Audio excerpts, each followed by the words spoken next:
அனைவருக்கும் வணக்கம். இன்னைக்கு ப்ரீ மார்க்கெட் அனலைஸ்ல எந்த ஸ்ட்ரைக் எந்த இடத்துல சப்போர்ட் அண்ட் ரெசன்ஸ் எடுக்கிறதுக்கான வாய்ப்புகள் இருக்கு, அந்த இடத்துல இருந்து மார்க்கெட்டுடைய டைரக்ஷனை சேஞ்ச் பண்றதுக்கான வாய்ப்புகள் இருக்கிறத மட்டும் பார்க்கலாம். சப்போர்ட், இப்போ புட்டு சப்போர்ட்னாக்கல மார்க்கெட்டு டவுன் ஆகிறதுக்கும், புட்டு ரெசன்ஸ்னாக்கல மார்க்கெட் வந்து அப் ஆகிறதுக்கும் வாய்ப்பு இருக்கு. அதனால ஏன்னா இனி வந்து பை எபோ செல் அந்த மாதிரி சொல்லக்கூடாது. செபி ரூல் படி சப்போர்ட் அண்ட் ரெசன்ஸ்னு சொல்லலாம். அதனால நான் சப்போர்ட் அண்ட் ரெசன்ஸ் மீன் பண்றேன். ஓகேங்களா?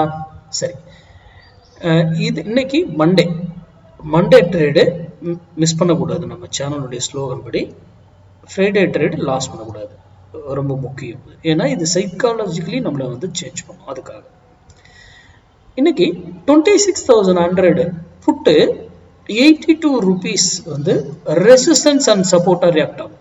ரெசிஸ்டன்ஸ் அண்ட் சப்போர்ட், ரெசிஸ்டன்ஸாகவும் இருக்கும் அட் சப்போர்ட்டாகவும் இருக்கும். அதே ரெண்டா ரியாக்ட் ஆகும். அப்போ அந்த இடத்துல வரும்போது அந்த ஸ்ட்ரைக்கு சப்போர்ட்ல இருக்கா ரெசிஸ்டன்ஸ்ல இருக்கா?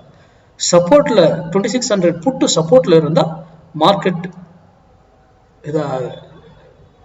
டவுன் சைடு ரெசிஸ்டன்ஸ் எடுத்து திரும்புவதற்காகவும், இல்லை 82 பிலோ இருந்தால் மார்க்கெட் சப்போர்ட் எடுத்து திரும்புவதற்காகும். மார்க்கெட் நான் சொல்றேன் நிஃப்டி 50. ஓகேங்களா?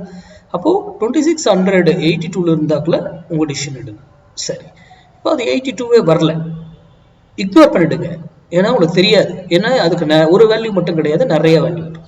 அதே போல அது 82ல இருந்து போனா ஒரு வேளையில ரெசிஸ்டன்ஸ் எடுத்து ஆகணும், ஆர் அந்த ரெசிஸ்டன்ஸை பிரேக் பண்ணணும். அங்க சட்டன் ரூல் இருக்கு. அதே போலதான் கீழே வந்தாலும் ஒரு சப்போர்ட்டை எடுத்து ஆகணும், ஆறு அந்த சப்போர்ட்டை பிரேக் பண்ணணும். அங்க சட்டன் ரூல். அப்போ இது 1000 பாயிண்ட் அப்படியே ஏறினாலும் எப்படி மேக்ஸ் படி ஏறும், இறங்கினாலும் எப்படி மேக்ஸ் படி ஏறும். நம்ம வந்து மேக்ஸ் சார்ந்து மட்டும்தான் இது அணுகணும். இதுல 82க்கு எபோ தான் இருக்கா, மேல ரெசிஸ்டன்ஸ்ல தான் இருக்கா, இல்ல சப்போர்ட்டா தான் இருக்கான்னா ஒரு லைனை போட்டு பாக்குறது கிடையாது. அதற்கும் மேக்ஸ் இருக்கு. ஃபால்ஸாவும் நம்மளை ட்ராப் பண்ணி ஏமாத்துவாங்க. நம்ம ரீட்டைல் ட்ரேடர் நம்மளை ஏமாத்துவாங்க. அதுவும் மேக்ஸ் படி நம்மளோட கண்டுபிடிக்க தெரியணும். அப்ப 82ல வரும்பொழுது இன்னைக்கு டிசிஷன் எடுங்க. ஒரு அங்க இருக்கும்போது மட்டும் டிசிஷன் எடுத்தீங்கன்னா போதுமானது. இல்ல உங்க டெக்னிக்கல் கூட இந்த இடம் வரும்பொழுது நீங்க படிச்ச ப்ரைஸ் ஆக்கலாம், ஓப்பன் இன்ட்ரெஸ்ட் ஆக்கலாம், ட்ரெண்ட் லைன்ஸா இருக்கலாம், இல்லையா எனி பேட்டர்ன்ஸா இருக்கலாம், எங்க அங்க வருதோ அது மேட்ச் ஆச்சுன்னா நீங்க இதை பயன்படுத்திக் கொள்ளலாம். இல்லைன்னா பப்ளிக் டொமைன்ல இந்த மாதிரி யாரு கொடுக்கறதையும் நம்பாதீங்க, இன்க்ளூடிங் மீ. நான் உங்களுக்கு சேர்த்து தான் சொல்றேன்.